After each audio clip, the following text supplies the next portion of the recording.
ओम मंगलमस्तु।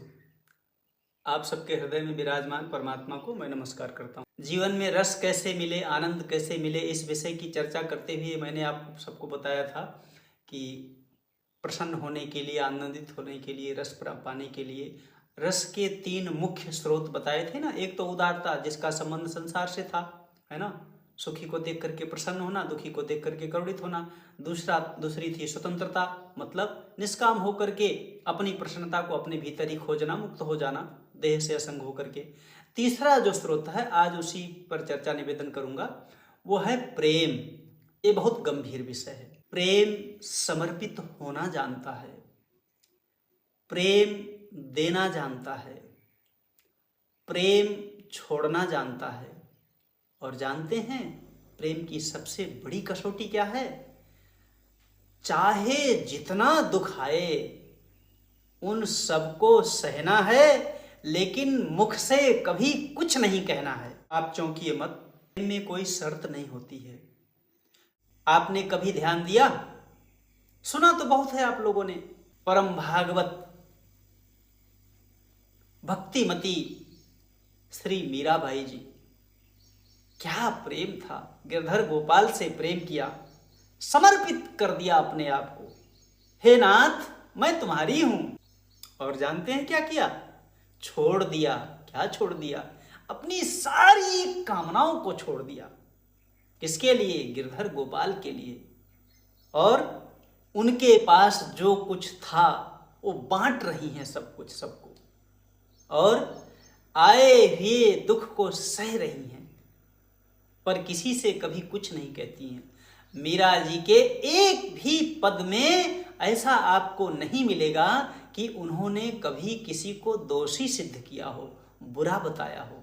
लेकिन आपके घर में जरा कल्पना करके देखना, तुम्हारी पत्नी, तुम्हारा पति, तुम्हारी माँ, तुम्हारा भाई, तुम्हारी बहन, तुम्हारा बाप, हाँ, तुम्हारे नात रिश्तेदार जरा सी तुम्हारी मन की बात पूरी ना करें तो देखो, खसम नालायक, पत्नी नालायक, माँ नालायक, बाप नालायक, भाई नालायक, बहन नालायक, गुरु नालायक, शिष्य नालायक, सबको तुम नालायक की श्रेणी में डाल देते हो। नापसंद, मुंह देखना भी पसंद नहीं करते हो। क्या यही प्रेम है? नहीं भैया, इसे प्रेम नहीं कहते यार। प्रहलाद जी का जीवन उठा के देख लो, दुख पर दुख सहे जा रहे हैं, परमात्मा के हो चुके हैं, अंतर में भगवान नाम की ध्वनि गुंजारित हो रही है, परमात्मा के प्रेम में अलमस्त हैं बिल्कुल एकदम से। हाँ, कबीर को उठा के देख लो, तुलसीदास को उठा के देख लो। अरे जिस किसी भी भक्त के या जिस किसी भी प्रेमी की बात को उठा लो ना आप।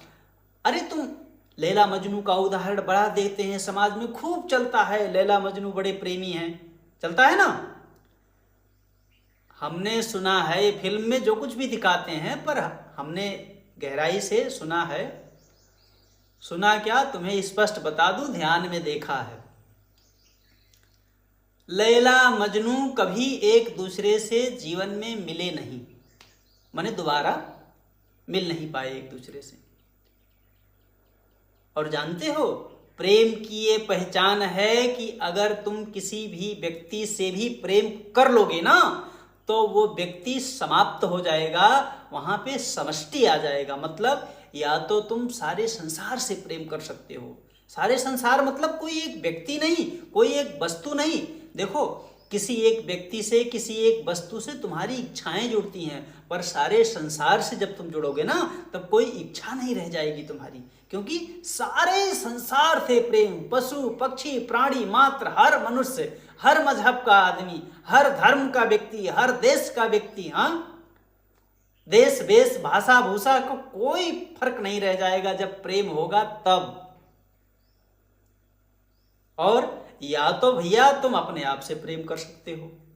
जानते हो, जिस दिन तुम्हें अपने आप से प्रेम हो जाएगा ना, अरे उस दिन तुम पछताओगे कि अभी तक मैं दूसरों से प्रेम के कुचक्र में कहां फंसा हुआ था। हा? और या तो तुम उस अजन्मा, अविकारी, हाँ, अविनाशी, अनंत, सर्व समर्थ, सर्व के प्रकाशक, सर्व के नियंता, जगन नियंता, हाँ, भगवान से प्रेम कर सको तो कर लो, यदि मानते हो तो, और ना कर सको तो कोई बात नहीं है। तो 3 से तुम प्रेम कर सकते हो, संसार से माने सारे संसार से, अथवा अपने आप से, स्वयं से, अथवा परमात्मा से। बाकी तुम जो ये प्रेम की दुहाई देते हो ना, पति कहती है पत्नी से मैं तुमसे बहुत प्यार करती हूँ, पति कहता है पत्नी से मैं तुमसे बहुत प्यार करता हूँ, माता पिता अपने संतान से कहते हैं, संतान माँ बाप से कहते हैं I love you. I love you नहीं है भाई। हाँ, ये तो बस आई यूज यू, हाँ मैं तुम्हारा उपयोग करता हूं, ये भीतर में रहता है और बाहर से बोलते हैं आई लव यू।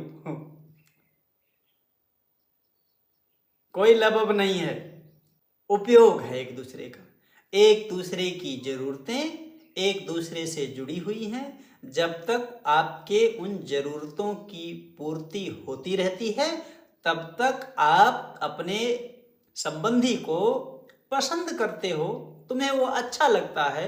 और जिस दिन, जिस समय, जिस क्षण तुम्हारे मन के विरुद्ध वो करता है ना, उस दिन, उस क्षण, उस समय से तुम उसका मुंह देखना भी पसंद नहीं करते हो। भैया, भैया हो चाहे बहन हो, दोनों को बोल रहा हूं, सबको बोल रहा हूं। और देखो एक गंभीर बात, जब आप ये साइंस की दृष्टि से, आज का जो न्यूरो साइंस है उसकी दृष्टि से, जब आप किसी भी व्यक्ति से या किसी भी वस्तु से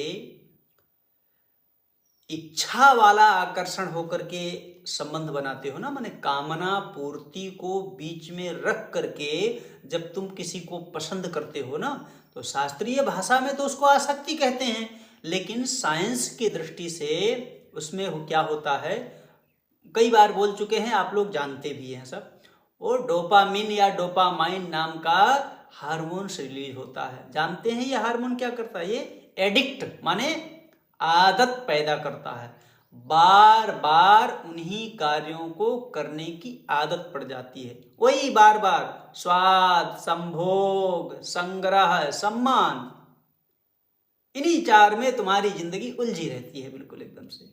इससे ऊपर उठो तब जाकर के प्रेम के साम्राज्य में प्रवेश पाओगे भैया, और तभी स्थायी शांति मिलेगी। और इसके विपरीत, साइंस में ही इसके विपरीत, यदि आप किसी से निस्वार्थ प्रेम करते हैं ना, ये हमेशा याद रखना, निस्वार्थ प्रेम आप चाहे जहां से आरंभ करेंगे, पत्थर से भी आरंभ करेंगे परमात्मा तक पहुंचेगा, व्यक्ति से भी आरंभ करेंगे परमात्मा तक पहुंचेगा, स्वयं से आरंभ करेंगे परमात्मा तक पहुंचेगा।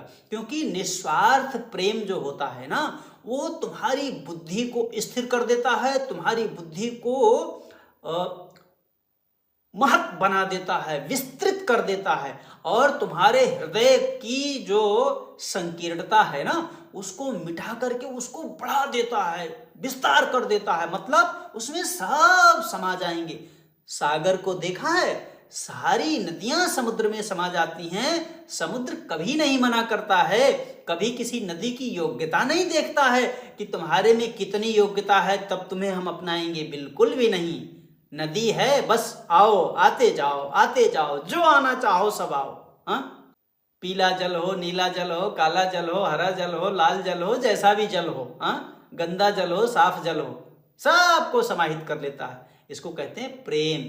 और तुम, मन की बात पूरी हुई तो आई लव यू, और मन की बात पूरी ना हुई तो आई हेट यू। ये क्या है? ये तमाशा है, तुम्हारा व्यापार है ना। और एक गंभीर नियम बता रहा हूं आपको, बहुत गंभीर नियम है ये।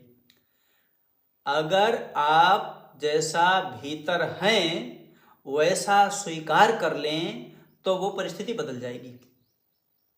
बहुत गंभीर बात।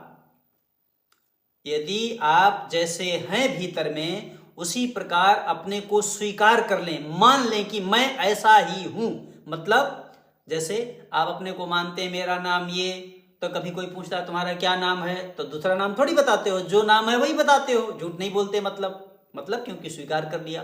तो यदि आप स्वीकार कर लो ना कि मैं ऐसा हूं, मतलब मैं प्रेम नहीं भोग कर रहा हूं, व्यापार कर रहा हूँ, मेरी ज़रूरतें पूरी हो रही हैं, इसीलिए मैं तुमसे जुड़ा हुआ हूँ। अगर इस बात को तुम अपने लिए अपने में स्वीकार कर लो ना, तो उससे, उस स्थिति से, उस बंधन से, उस आसक्ति से, उस संकीर्णता से ऊपर उठने की सामर्थ्य आ जाएगी। मतलब आप उन वासनाओं से ऊपर उठ जाओगे। और देखो, संसार में तुम जिसको प्रेम कहते हो, गोरी चमड़ी हो, अच्छा चमकदार चेहरा हो, सुंदर आंख हो, अच्छे बढ़िया गुण हो, हाँ, बलवान शरीर हो, खूब बुद्धिमान हो, तो उसको तुम प्रेम करते हो। ये प्रेम है कि भोग है, व्यापार है। चमड़ी हमेशा एक जैसी तो रहेगी नहीं, और जब वो चमड़ी नहीं रहेगी तो तुम्हारा प्रेम, देखो, तुम्हारा जो प्रेम गोरी चमड़ी और बैंक बैलेंस, अयोग्यता और सामर्थ्य और गुणों पर टिका हुआ है, जरा तुम कल्पना करके देखना कि जिस दिन वो तुम्हारी चमड़ी झुर्री पड़ेगी तब प्रेम टिकेगा क्या उस दिन? नहीं, बिल्कुल भी नहीं। कोई उपाय नहीं रहेगा तुम्हारे पास। इसीलिए तो देखते हो ना, बुढ़ापा में लोग कितने परेशान होते हैं सब। क्यों? क्योंकि वो रस पाने का जो था ना एक दूसरे से, वो मिलना बंद हो जाता है, फिर हाय हाय परेशान होते रहते हैं। भैया, प्रेम कोई क्रिया नहीं है, प्रेम कोई अभ्यास नहीं है, प्रेम जीवन है, प्रेम अस्तित्व है, प्रेम साध्य है, प्रेम साधना है, प्रेम सर्वस्व है। पर वो कौन सा प्रेम? जो प्रेम समर्पित होना जानता है, अपने आप को देना जानता है, सब कुछ छोड़ना जानता है, और आए हुए दुख को हर्ष पूर्वक, प्रसन्नता पूर्वक अपने प्रेमी के लिए सहना जानता है। अब तुम सुन रहे हो अगर, तो जरा अपने जीवन में झांक करके देखो कि तुम जिससे कहते हो कि मैं तुमसे प्रेम करता हूँ, चाहे तुम अपने पति से कहते हो, चाहे पत्नी से कहते हो, भाई से, बहन से, माता से, पिता से, जिससे भी आप कहते हो कि मैं तुमसे प्रेम करता हूँ, आई लव यू, जरा विचार करके देखना कि उसकी कड़वी बातें तुम्हें सहन होती हैं क्या? उसके लिए, माने जिसको तुम कहते हो कि मैं तुमसे प्रेम करता हूँ, उसके लिए तुम अपनी सारी कामनाओं को छोड़ सकते हो क्या? नहीं छोड़ सकते ना, तो फिर तुम क्यों धोखा दे रहे, स्वयं को भी, सामने वाले को भी? ये तुम विषय सुख की नींद में बेहोश हो, बिल्कुल एकदम से, माने मूर्छा है, या ऐसा कह लो कि विषयों के सुख का, कामना पूर्ति के सुख का नशा है अभी जीवन में, है ना? जिस दिन तुम्हारा वो नशा उतरेगा ना, तुम्हारी नींद टूटेगी ना, उस दिन, उस समय तुम्हें अपने लिए कोई आधार नहीं दिखाई देगा, निराधार पाओगे। फिर बेचैनी, अवसाद, चिंता, तनाव इत्यादि इत्यादि अनेक प्रकार के विकार तुम्हारे जीवन में घर कर लेंगे भैया। इसलिए अगर तुम्हें वास्तव में प्रसन्नता चाहिए, वास्तव में रस चाहिए, वास्तव में आनंद चाहिए, जीवन को शांत, सुखी, स्वतंत्र और प्रेम से परिपूर्ण बनाना चाहते हो ना, तो या तो सारे संसार से प्रेम करो, या तो अपने आप से प्रेम करो, या परमात्मा से प्रेम करो, और सबकी सेवा करो, है ना? जैसे तुम पत्नी हो तो पति की सेवा करो, पति हो को तो पत्नी की सेवा करो। सेवा करने का मतलब पैर दबाना एक सेवा है, ऐसी बात नहीं है ना? एक दूसरे के लिए आप जो कर सकते हैं, मंगल और कल्याण के लिए, हित के लिए, सुख पहुंचाने के लिए, उसको करो। जैसे घर में कोई रिश्तेदार आता है तो स्वयं भीतर सब लोग दुख सह करके भी रिश्तेदार को सुख देने की कोशिश करते हो ना, सोचते हो चलो भाई एक दिन के लिए रिश्तेदार आया है तो इनको जो है हम लोग थोड़ा कष्ट भी सह लेंगे, कोई बात नहीं, पर इनको जो है सुख पहुंचा दो, इनको आराम मिल जाए, इनको सुविधा मिल जाए। क्यों? क्योंकि तुम्हें पता है कि कल वो चला जाएगा, माने थोड़े समय रुकेगा, चला जाएगा। अरे भैया, वैसे ही हम सब यहाँ इस संसार में रिश्तेदार जैसे ही हैं, थोड़े देर के लिए ही मिले हैं, ज्यादा समय तक साथ रह नहीं पाएंगे। और एक गंभीर बात, कब अलग हो जाएं कोई भरोसा नहीं है। माने मौत तो कभी भी आ सकती है ना, किसी की भी आ सकती है। अभी तुम्हारे सामने बोल रहा हूं, कहो अभी सांस रुक जा, काम खत्म। अगर ये चर्चा तुम्हें अच्छा लगा हो, अच्छा लगे, जीवन के लिए उपयोगी लगता हो, तुम्हें ऐसा लगता हो तुम्हारे जीवन में कुछ ये प्रकाश दे पाएगा, तो इसको अपने मित्रों से भी साझा कर सकते हो। आप सबके हृदय में विराजमान परमात्मा को मैं नमस्कार करता हूँ। ओम मंगलमस्तु।